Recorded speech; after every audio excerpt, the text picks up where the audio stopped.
Tonight I want to talk about truth. And the first principle of truth is why we as Christians have come to identify ourselves with Israel.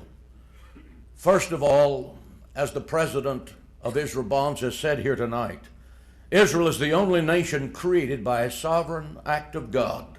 No other nation on the planet has that spiritual distinction. God gave to Abraham, Isaac, and Jacob a title deed to the promised land, and he gave it by an eternal blood covenant.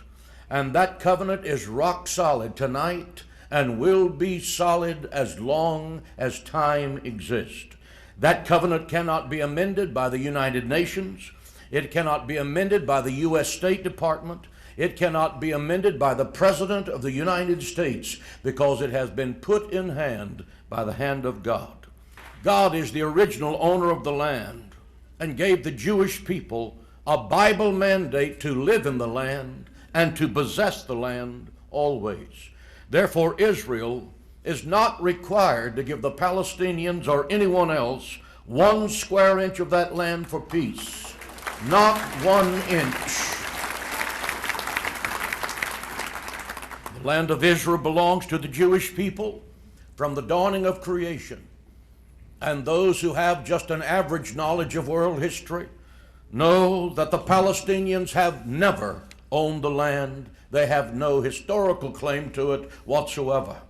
Land for peace has not worked in the Middle East in the past, and I do not believe it will work in the future. Israel gave away Transjordan in 1948, and there's no peace. They gave away the Sinai Peninsula in the Menachem Begin administration, and it was my privilege to see and to talk with him 3 times while he was the prime minister. There was no peace from that.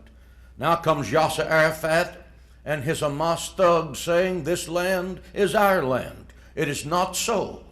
It has belonged to the seed of Abraham from the book of Genesis. The metes and bounds descriptions are recorded in the Word of God, and it is theirs forever. And forever means 2003, 2050, the year 3000, as long as time shall endure on the earth.